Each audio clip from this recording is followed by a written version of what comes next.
음, 자, 이 문제는 2017년 4월 학평, 지금 나오고 있는 거 맞지? 2017년 4월 학평에 나왔던 문제인데, 내가 한 이틀 전쯤에 이 윗 문제를 풀었는데, 아래 문제도 한 이틀 지나니까 바로 강의 신청이 들어오네. 자, 보면은 요거는 생각을 좀 해줘야 되는 건데, 이게 뭔 말인지 모르겠어요 라는 경우가 제일 많습니다. 알겠죠? 선생님 이게 무슨 말인지 뭔 말을 무엇을 요구하는지 모르겠어요 라고 생각을 하는데, 자 보시면 일단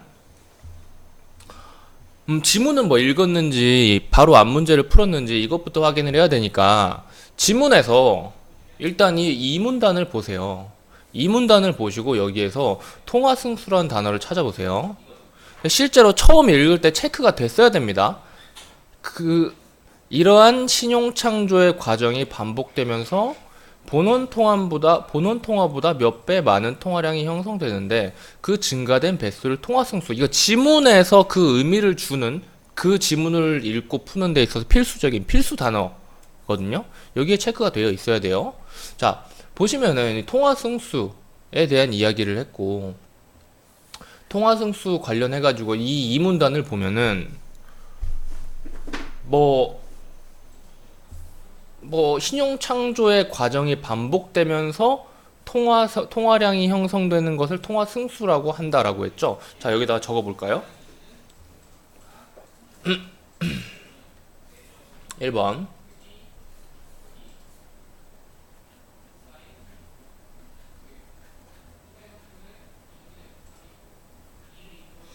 신용창조가 반복되면서 통화량이 형성된다고 해야 되나? 아니면 증가해야 된다고 했나? 반복되면서 증가한다고 보는 게 맞을 겁니다. 그러면서 이게 뭐예요? 통화 승수입니다. 아시겠죠? 그러니까 이 증가된 배수를 통화 승수라고 하니까, 우리 이게 바로 앞에 문제에 뭐 있잖아요. 271만 원으로 늘어나는 신용창조가 발생했다. 그 문제 있잖아요. 그 문제를 잘 해결했다면은 그 문제랑 연결된 문제라는 걸 알 수가 있어요. 그쵸? 그러니까 이 경우는 몰라도 이 윗 문제, 271만 원으로 늘어나는 신용창조가 발생했다. 이게 답인 이 문제에서 통화승수는 몇이에요? 증가된 배수를 통화승수라고 하니까 2.71인 거죠. 통화승수가. 무슨 말인지 알겠어요? 자, 그리고 2번. 2번. 보시면은 이 보기를 보는 겁니다.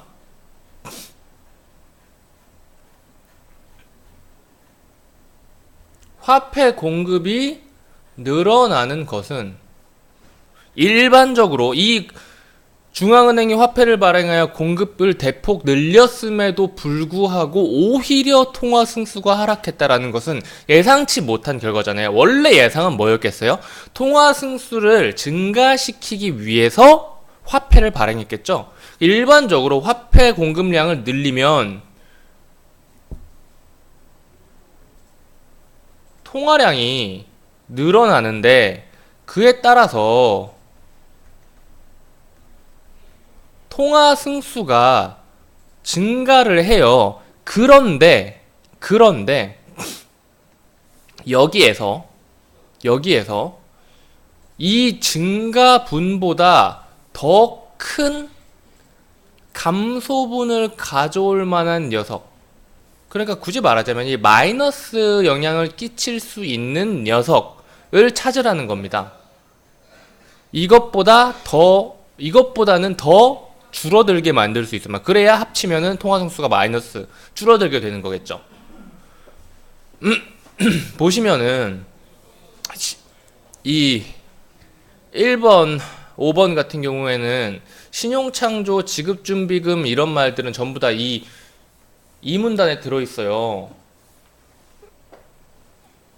체크를 해보면은 일단 적절한 거 찾는 거니까 1번 보시면은 신용창조 활동이 활성화되면 어떻게 돼요? 통화량이 더 늘어나겠죠. 통화승수가 증가하겠죠. 하락시키는 요인이 아닙니다. 5번 볼까요? 5번 봅시다. 5번 보면은 지급준비금이 줄어 대출을 늘렸기 때문이다. 이 말은 뭐예요? 이 말은 윗문제 풀 때 생각을 해봐요. 윗문제. 지급준비금이 줄면 대출해줄 수 있는 양이 늘어나고 그 어떤 사람이 그 늘어난 대출금을 대출받는 순간 그것이 신용창조의 그 금액에 들어가죠. 더해지게 되죠. 그러니까 지급준비금이 줄어든다는 말은 시중에 유통시킬 수 있는 통화량이 늘어난다는 겁니다. 대출을 통해서. 그렇기 때문에 이것도 역시 통화승수를 늘리는 녀석이에요. 그렇게 해서 1번이랑 5번이랑은 사실은 같은 여기에서 나온 거라고 보시면 되고요. 그리고 3번 같은 경우에는 중앙은행이 화폐를 발행하는 것이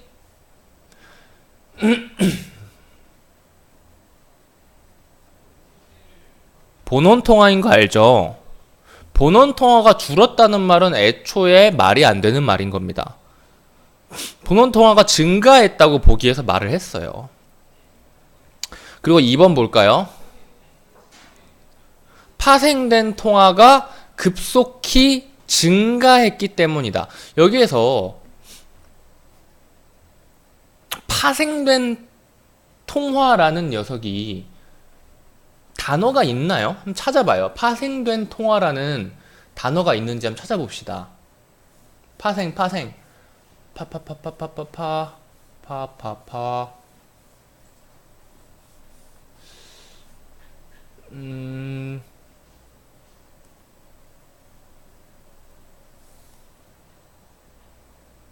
내가 못 찾는 건가?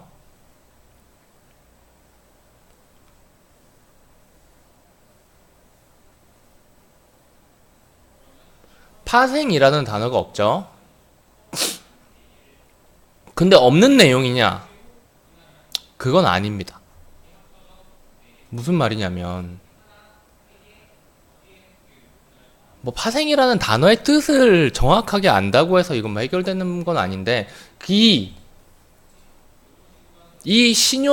신용창조에서 본원통화보다 몇 배 많은 통화량이 형성된다. 이것이 본원통화에서 파생된 통화량이라고 생각하시면 돼요.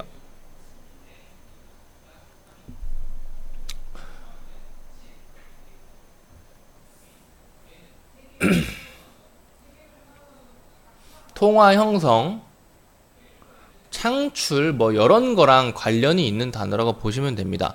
본원 통화에서 파생되어 창출된 뭐 그런 통화라고 생각하시면 돼요. 그러니까 원래 그 본질 자체는 아니지만 그걸 통해서 새롭게 생겨난 녀석을 파생됐다고 말하는 겁니다. 이거 진짜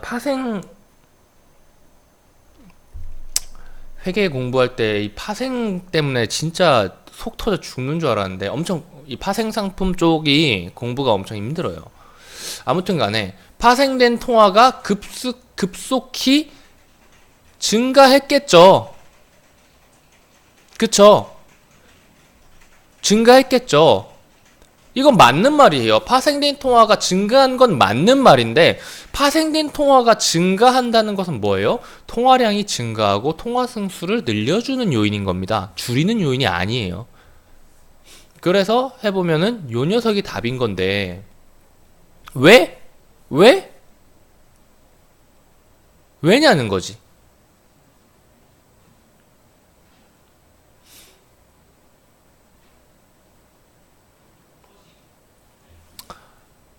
그러니까 결국은 여기에서 갈린 겁니다. 신용창조가 반복하는 것으로 인해서 통화량이 그러니까 같은 말이에요. 요거를 처음에 들어갈 때는 이렇게 했는데 선지를 다 보고 나니까 아니다.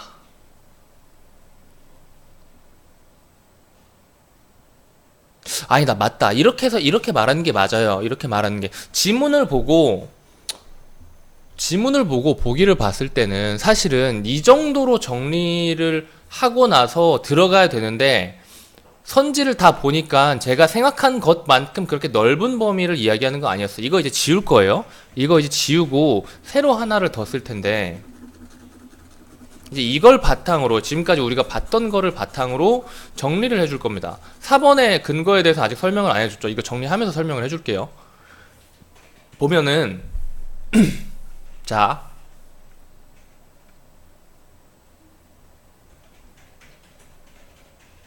중앙은행에서 이 과정을 일단 자세하게 쓸 거예요. 그냥 자세하게 쓴다는 거 아니야. 그냥 갖다 쓰는 겁니다. 어디에 쓰세요. 이거 중앙은행에서 화폐를 발행해요. 그쵸? 이거 뭐예요? 이 발행한 화폐? 이걸 무슨 통화라 그래요? 본원 통화라 그럽니다. 그리고 어딘가에 공급을 하죠. 어디에 공급을 하죠? 개인과 기업 등의 경제 주체들에게 공급을 합니다. 그렇죠? 여기에서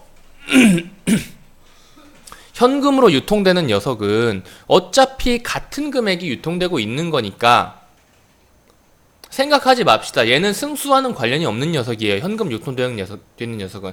내 5만원이 내가 무언가를 사가지고 저 사람한테 5만원으로 갔다고 쳐도 내 5만원은 증발했기 때문에 여전히 5만원인 거죠. 통화량 자체는 5만원으로 고정이 되어 있는 거예요. 현금으로 유통되는 것은. 오케이? 그렇기 때문에 우리는 신용창조 쪽을 봐야 됩니다. 어떻게 해야 되냐? 돈이 이 바로 윗 문제, 이 바로 앞 문제에서 봤겠지만은 돈이 일단 일반적인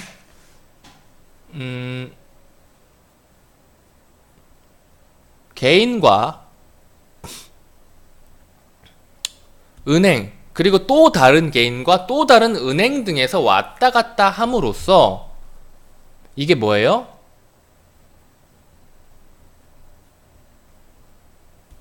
개인과 은행에서 예금과 대출 과정에서 신용창조가 일어나는데, 이 신용창조를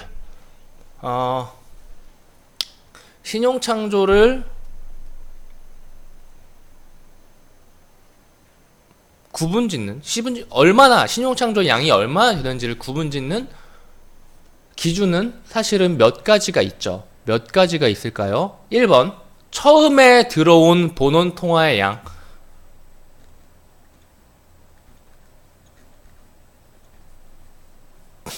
처음에 들어온 본원 통화의 양. 그러니까 이걸 바탕으로 통화량이 증가한다고 보시면 되는데, 처음에 들어온 본원 통화의 양이 많으면 신용창조가 많이 일어난다고 볼 수 있겠죠. 그리고 두 번째 뭘까요? 두 번째랑 세 번째 이유는 똑같은 사실은 개념인데, 두 번째, 여기에 나와 있는 지급 준비금 또는 지급 준비율, 요 녀석이 높으면 어떻게 되죠? 요 녀석이 높으면 대출이 줄어듭니다. 지급준비금이 뭐죠? 은행이 혹시 모를 예금자의 인출에 대비해서 마련해 놓는 금액인 거예요. 이 지급준비금, 지급준비율이 높아지면 은행이 보유하고 있어야 되는 돈이 많아지기 때문에 대출량이 줄어듭니다. 그쵸? 근데 지금 세 번째 이유를 벌써 말을 했어요. 대출량을 줄인다는 것은 사실 다시 말하면 위험하니까 지급준비금, 지급준비율을 높여라라는 말이랑 똑같은 거예요. 그렇기 때문에 요걸로 인해서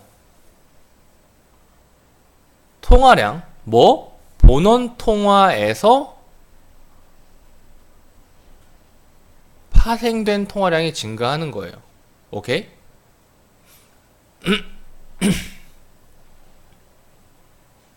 음, 통화량을 증가시키는 요인으로만 이렇게 정리를 하자면은 통화량을 증가시키기 위해서는 본원 통화가 많거나 지급준비금, 지급준비율이 낮아지거나 대출을 많이 해주거나 이 두 가지는 두 번째, 세 번째는 똑같은 말입니다. 요렇게 돼야 되는데요. 이렇게 돼야 되는데 여기에서 오히려 통화 승수를 하락시킬 수 있을 만한 요인은 뭐가 될까라고 하는 거죠. 근데 이미 본원 통화를 발행을 했고 공급을 늘렸는데 이 이후에 나와야 되는 일이니까 지급준비금이나 대출 쪽을 건들 수밖에 없는 겁니다. 지급준비금, 지급준비율을 높이거나 혹은 대출을 엄청 줄여버려야 통화량이 줄어들게 되겠죠? 그쵸? 본원 통화도 당연히 낮아지면은 통화량이 줄어들게 되겠지만 이건 우리가 생각할 문제가 아니고 보기에 의해선 그래서 이렇게 되는 거예요. 그래서 여기에 맞춰가지고 보면은 사실은 이게 맞는 말인데 이 대출을 제한했기 때문이다라는 말은 여기 아마 안 나와 있을 거예요. 그쵸?